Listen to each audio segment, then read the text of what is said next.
What's up, everybody? Hope you guys are having an alright day. There's a lot that we need to talk about, so let's do this. In one of my videos, I talked about a woman whose name was Tylee Vallow, and her children were missing since September of last year. Now, unfortunately, due to a recent update, I believe the children were found, and it's not good. Now, Vallow's husband, Chad Daybell, was taken into custody via yesterday, and the police have reported to have found human remains that have been found at Daybell's house. Now, let me explain the story and everything's on the way. Last November, extended family notified law enforcement in Rexburg, Idaho, that they have not been in touch with 7-year-old JJ and 17-year-old Tylee Vallow since September of last year. Now, in response to that, the police visit both Vallow and Daybell and asked where the children were. The couple said that they were living in Arizona, and when the police came back after hearing this, the couple was gone. Moving on 2 months later, in January of this year, Vallow and Daybell were found in Hawaii, and there were still no traces of the children. Now, Daybell said that Vallow had no children when people asked about it, and Vallow said that they were living with somebody. So nobody knew where these children were. Now, Vallow was served with a court order demanding to bring in the children or gets dealt with legal actions. Now, she missed the deadline and she was arrested, and there was a $5 million warrant on her. Now, it has been reduced to $1 million since February of this year. Now, Vallow was charged with 2 felony counts of desertion and non-supportive of dependent children, arrests and seizures, resisting and obstructing officers, criminal solicitation to commit a crime, and contempt of court, and willful disobedience of court process or order, according to the Cuomo Police Department. Now, fast forward over to this month, my apologies, and local enforcement and the FBI traveled to Daybell's home, and they were there with the search warrant. So they wanted to make sure, see if these kids are actually still somewhere being found. And within a few hours, Daybell was arrested because the police have found human remains on the property. Now, with all this, like I said, this is just downright not good to even hear about this. Now, throughout this whole thing, suspicious texts and video footage emerged. On February 4th of this year, an Idaho storage company released security footage that shows Vallow visiting a storage unit in October and in November, where she was with a man who possibly was her brother, Alex Cox, and they left behind items inside the storage unit, and it was for 2 people. And it pertained to children, so it pertained photography, clothing, bikes, blankets, that kind of thing as well.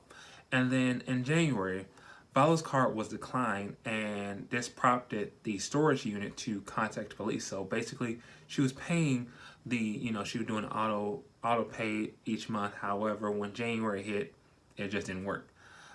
So that was kind of weird.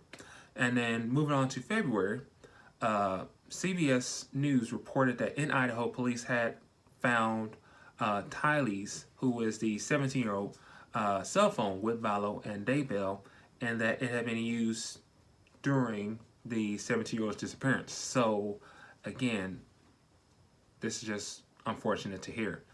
And along with this, happening in the storage and everything else along the way, a lot of bizarre things happen. Like, for instance, Vallow's brother, Alex Cox, killed Vallow's husband, and then Alex Cox died of unknown causes in December.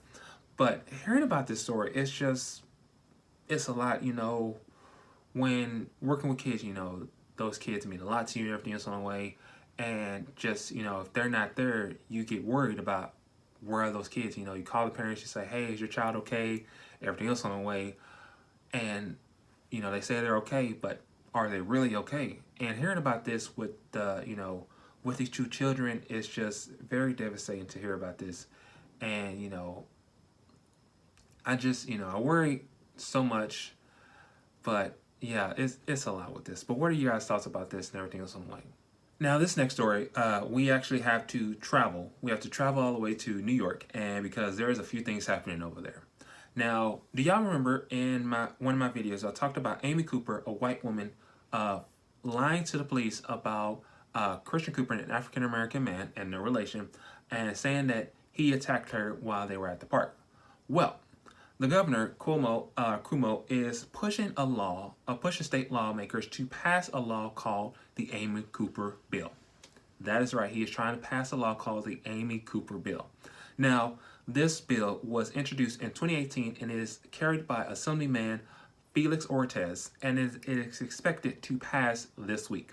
Now, the proposed law basically saying that it will be a hate crime when 911 callers make a false accusation based on race, gender, and religion.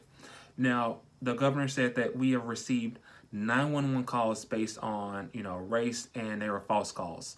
A false 911 call based on race should be classified as a hate crime in the state of New York, and he is correct. And he said this during his coronavirus briefing in Albany. Now, Ortiz told the Post that violators could face up to 1 to 5 years in prison. Damn. And according with the state's hate crime statute. Now, Spectrum News reports said that the governor said on Sunday that the bill will be part of the police reform agenda that he hopes to pass this week.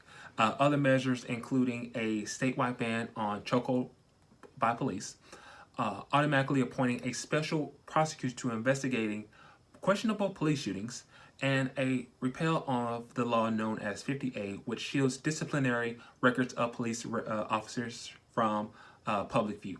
Now, like I said, there's a few things happening in New York, and that's kind of thing. Now, continuing on what's going on in New York, after a week of police officers in New York State repeatedly brutalizing protesters, one police union leader by the name of Mike O'Meara had this to say. He said, "Stop treating us like animals and thugs and treat us with some respect." He legit said that, y'all. Like, seriously, check this out. This isn't stained by someone in Minneapolis. It's still got a shine on it. And so do theirs. So do theirs.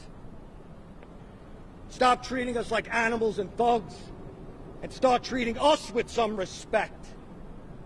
That's what we're here today to say. We've been left out of the conversation. We've been vilified. It's disgusting. It's disgusting. Trying to make us embarrassed of our profession. 375 million interactions. Overwhelmingly positive. Nobody talks about all the police officers that were killed in the last week in the United States of America, and there were a number of them. We don't condone Minneapolis.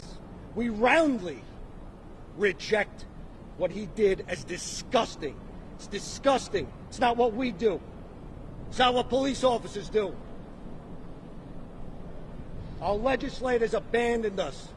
The press is vilifying us. Well, you know what, guys? I'm proud to be a cop, and I'm going to continue to be proud to be a cop until the day I retire. And that's all I have to say. After watching that video multiple times, all I can think was, really? Now, O'Meara is the president of the New York Police Benevolent Association, and he seemed worried that all of these videos showing police violence are making officers look bad. Now, if I'm not mistaken, there is a saying. That saying is, respect is earned, not given. Now, if I'm wrong in it, just let me know in the comment section or just let me know flat out. But I've seen videos of police violence in New York. So what are you doing about that? That's my question, because I found an updated version, pertaining to his speech, and it's quite a lot because it's showing things happening in New York. So check this out. Everybody's trying to shame us. The legislators. The press. Oh my God. Everybody's trying to shame us. He's a medic! Into being embarrassed. Oh my fucking God. Well, you know what? This isn't stained. It's still got a shine on it. Stop treating us like animals and thugs. Start treating us with some respect.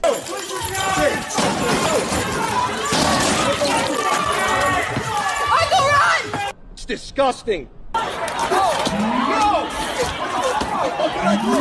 Trying to make us embarrassed of our profession. Don't resist! Don't resist! Don't resist! Don't resist, bro! I'm not! And that's all I have to say.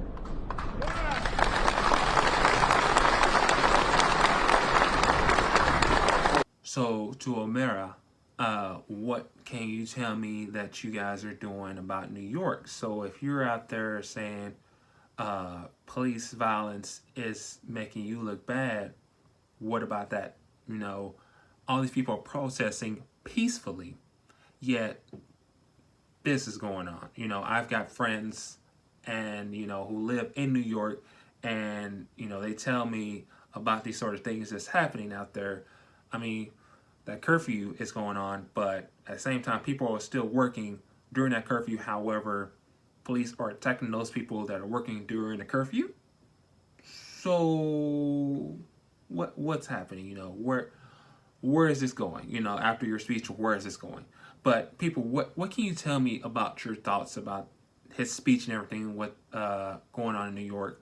To my friends in New York, how are you guys doing? You know, everything is on the way. Those around New York, how are you guys feeling? But yeah, after watching that video, the first one with him talking about, you know, treat us with respect and everything, not thugs and everything else along the way. What are you guys' thoughts about that? And then after seeing the second part, you know, with the whole mix and everything along the way, what do you guys thought about that? But yeah, what's going on through y'all thought process and everything about this whole thing?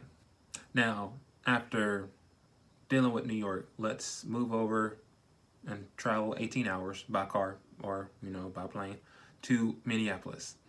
Now, in Minneapolis, 9 out of the 12 or 13 members of the Minneapolis City Council, a veto-proof majority, have pledged to disband the Minneapolis Police Department. Now, this is to create a new system of public safety in a city where law enforcement has been accused of racism, and it has been a long time with this. Now, the calls for change have left people uncertain of what those changes really mean and what cities would condone with the crime. Now, a lot of people out here is talking about, you know, defunding the police and abolish the police. Now, there is a ton of difference between those two, so I'm just letting you guys know that. But what does it basically mean when it means to defund the police? So basically it means with all the calls and all the protests, people are asking, are asking for cuts to the police forces that have consumed over large shares of city budgets in many cities and towns. Minneapolis, for example, is looking to cut $200 million from its $1.3 billion overhaul annual budget set by Lisa Bender, the city council president. Now, people are wondering, if the money doesn't go into the policing, then where does it go? Well, to answer that, many activists want money to be sent, that it was spent on, you know, overtime for the police or buying expensive equipment for police departments to be shifted into programs such as mental health, housing, education, and that sort of thing. Again, we have the coronavirus going on. So that money could be used to get equipment for doctors, nurses, and everything else on the way for these hospitals. And, you know, it can also, as activists said, you know, with the sufficient money, could bring that, you know, systematic social change and cut down on violence and crime. Now, like I said, disbanding and abolishing the police is different. Now, what about abolishing the police department? You know, leaders in different cities are, you know, having advocate various specific plans, but generally speaking, to call to re-image the public safety tactics and ways of defending, were different from traditional police forces. Now, has this been done? Yes, it truly has been done with this whole, reforming of the police department. In Austin, Texas, where I live, well, in Texas, I live in Texas, 911 calls are being answered by operators who inquire whether the caller needs police, fire, or mental health services. It's part of their whole major revamping of the public safety that took place of last year, where the city budget added millions of dollars to mental health issues. In Eugene, Oregon, a team called Cahoots, yes, it's called Cahoots, it stands for Crisis Assistance Helping Out on the Streets. It deploys a medic and a crisis worker with mental health training to emergency calls. In Camden, New Jersey, revamped its policing in 2017 with officers handing out more warnings than tickets and undergoing training that places emphasizing on officers holding their fire. So a lot is happening with this, with the abolishing and the disbanding of the police. So it's just going on. Now, in the latest update in Minneapolis, the MDP police chief, Madera Ardano, I hope I said the name correctly, he announces the city's police department is withdrawing from police union contract negotiations.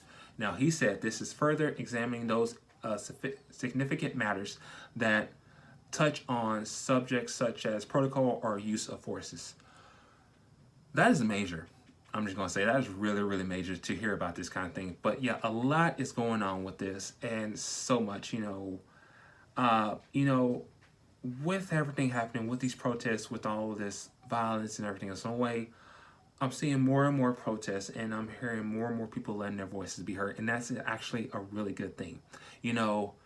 After seeing the mural in Washington, D.C. with the Black Lives Matter that leads all the way up to the White House, I have been seeing more and more of those traveling around the entire U.S. Like in Charlotte, North Carolina, Albany, New York. I've also saw one in Dallas. That is awesome. I fucking love it, people. But, it's a lot happening, and we still have to keep going on. We still have to let our voices be heard, because if our voices aren't going to be heard, then it's just a lot. And like I said, people, you need to go out there and make sure you are registering to vote, because there is a deadline for this. But please, please, please make sure you're out there registering to vote for leaders who actually care about the community, and not someone who thinks it's okay to build a wall around where they live at and, just barricade themselves from around everyone else. You know what I'm talking about.